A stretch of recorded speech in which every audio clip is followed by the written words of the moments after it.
2025 champions trophy జట్టు నుంచి సంజు శాంసన్ ని మినహాయించడం అతని అభిమానులను మరియు కుటుంబ సభ్యులను తీవ్ర నిరాశ గురిచేసింది. ఈ పరిణామాలపై సంజు తండ్రి విశ్వనాథ్ స్పందిస్తూ కేరళ క్రికెట్ అసోసియేషన్ పై విమర్శల వర్షం కురిపించారు. రిషబ్ పంత్, కేఎల్ రాహుల్ వంటి వికెట్ కీపర్ బ్యాట్స్మెన్లతో సంజు శాంసన్ పోటీ పడుతున్నారు. వీళ్ళిద్దరికీ సెలక్షన్ కమిటీ ప్రాధాన్యమిస్తుంది. విజయ్ హజారే క్యాంపులో పాల్గొనకపోవడమే సంజును జట్టు నుంచి తప్పించడానికి ప్రధాన కారణమని పేర్కొనడం విశేషం. కేరళ క్రికెట్ అసోసియేషన్ నిర్వహించిన శిబిరంలో సంజు శాంసన్ పాల్గొనలేదు. కేసీఏ ప్రెసిడెంట్ జైష్ జార్జ్ మాట్లాడుతూ కేరళ జట్టులో ఎంపిక కావాలంటే శిబిరానికి హాజరు కావడం తప్పనిసరని చెప్పారు. సంజు శిబిరానికి హాజరైతే అతను జట్టులో చేరే అవకాశం ఉంటుంది. కానీ అతను అలా చేయకపోతే అతను ఎంపిక కోసం పరిగణించబడడు అని జార్జ్ చెప్పారు. ఈ పరిణామాలపై సంజు తండ్రి విశ్వనాథ్ స్పందిస్తూ వ్యక్తిగత సమస్యలను సాకుగా చూపుతూ కేసీఏలోని కొందరు వ్యక్తులు సంజుకు వ్యతిరేకంగా పనిచేస్తున్నారని ఆరోపించారు. శిబిరంలో భాగం కాని ఇతర ఆటగాళ్లకు కూడా ఆడే అవకాశం ఇవ్వబడింది. కానీ సంజును తొలగించారు.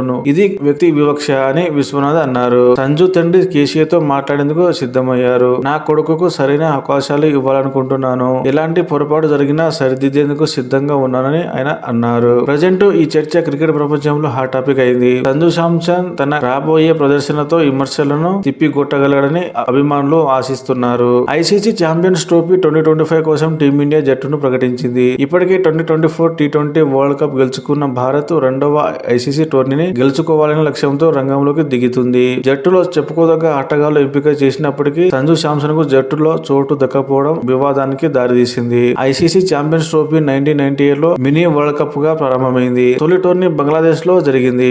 అనంతరం వివిధ దేశాల్లో జరిగిన ఈ టోర్నీలో అత్యుత్తమ వన్డే క్రికెట్ జట్ల మధ్య పోటీ నెలకొంది. చివరిసారిగా 2017 లో జరిగిన ఈ టోర్నీకి ఇంగ్లాండ్ ఆతిథ్యమివ్వగా పాకిస్తాన్ విజేతగా నిలిచింది. టోర్నమెంట్ లో పాల్గొనే మొత్తం జట్ల సంఖ్య 6 నుంచి 8 వరకు పెంచడం జరిగింది. తద్వారా ప్రపంచంలో టాప్ జట్లు ఒకదాంతో ఒకటి పోటీ పడడం ద్వారా వారి నైపుణ్యాలను మెరుగుపరుచుకోవచ్చు. దాదాపు 1996 తర్వాత పాకిస్తాన్ లో ఒక మెగా ఐసీసీ ఈవెంట్ జరగనుంది. దీనికి సంబంధించిన స్టేడియం డెవలప్మెంట్ శరవేగంగా జరుగుతుంది. ఇప్పటికీ ఆర్థిక నష్టాల్లో ఉన్న పాక్ క్రికెట్ బోర్డు ఈ టోర్నీ ద్వారా భారీ ఆదాయం పొందాలని చూస్తుంది. కానీ భారత్, పాకిస్తాన్ల మధ్య మ్యాచ్ దుబాయ్ వేదికగా జరుగుతుండటంతో కొంతమేర నష్టపోయే అవకాశం ఉంది. అంతేకాదు ఒకవేళ భారత్ ఫైనల్ కి వెళ్తే ఈ మ్యాచ్ కూడా దుబాయ్ లో నిర్వహించే అవకాశం ఉంది. అందువల్ల ఎటు చూసినా పాక్ బోర్డుకి దాదాపు 2000 కోట్లు పోయేలా ఉంది.